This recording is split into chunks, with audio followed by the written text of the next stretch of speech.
here are all our candidate names. So are any of them the same? So let's go to, I can just go in here to, I can go to facet, I can text facet. Okay. Can I view directly?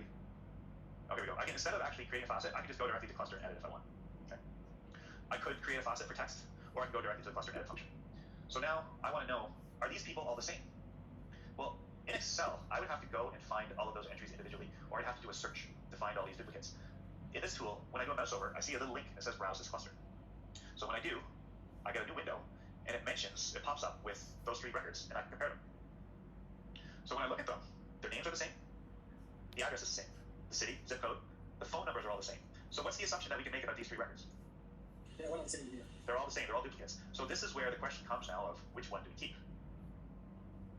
Which one should we keep?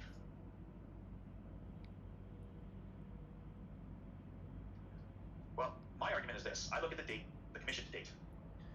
04, 07, 04, 03, 03, 26. Which is the most recent? I think the top one is the most recent.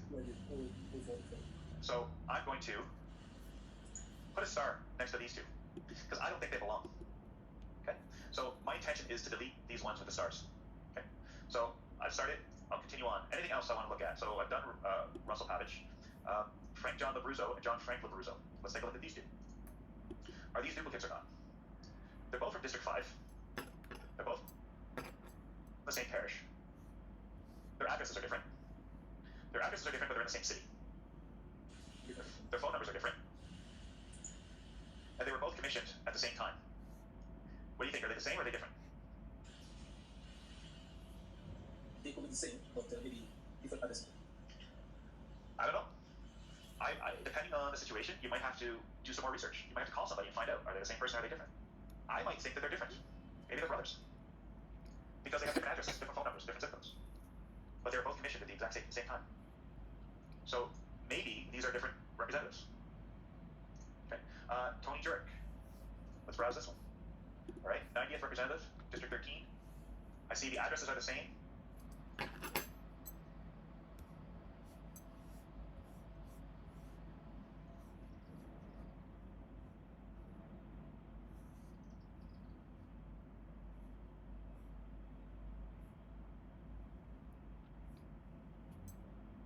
One's 0811, the other's 0403.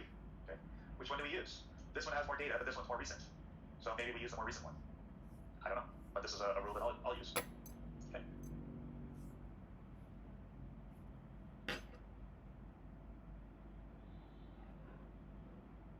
It's more recent.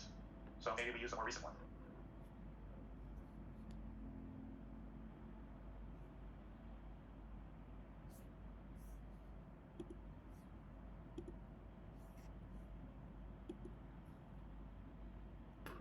I don't know, but this is a rule that I'll use. Okay.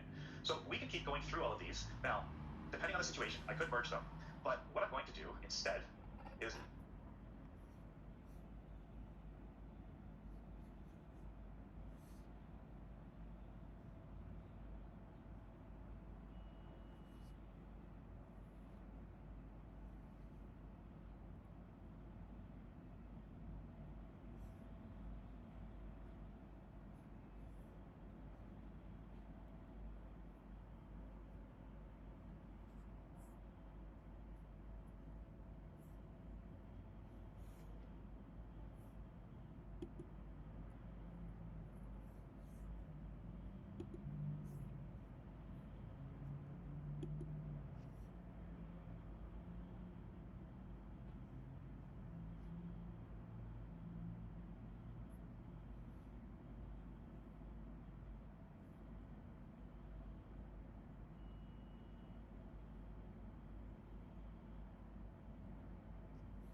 you'll notice that I starred them. I starred several of them. So I want to view the fast. Depending on the situation, I could merge them, but what I'm going to do instead is, you'll notice that I starred them. I starred several of them. So I want to view the facets by star. Okay, and I want to view all the ones that I selected as true. So here are all the records that I selected and said, I don't think I want to use these records. So I selected 3 of them. If I want to just delete these rows edit rows.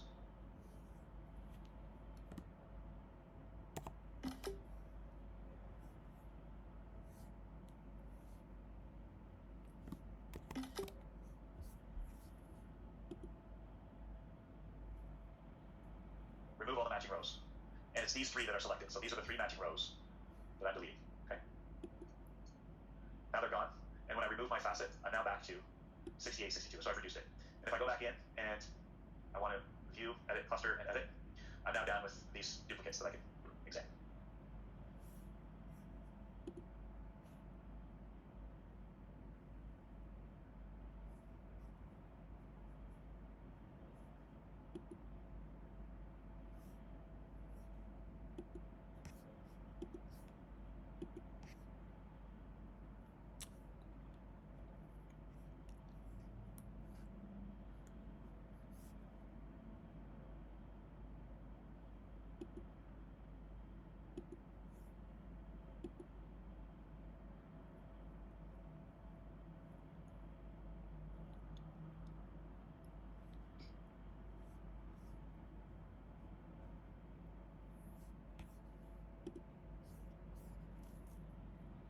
Okay.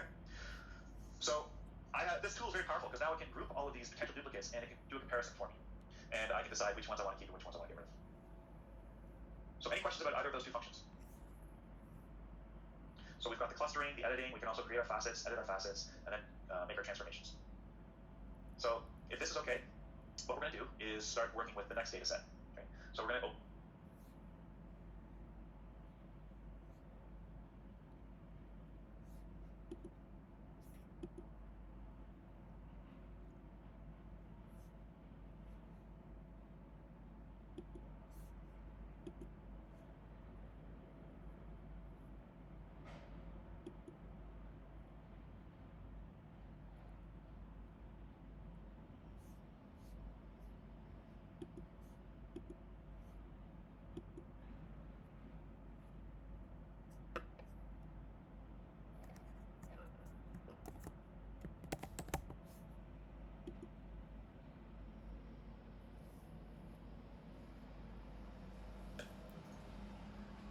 start with data set number 2, the next data set.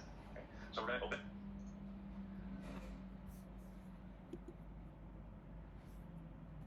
And we're going to start with data set number 2.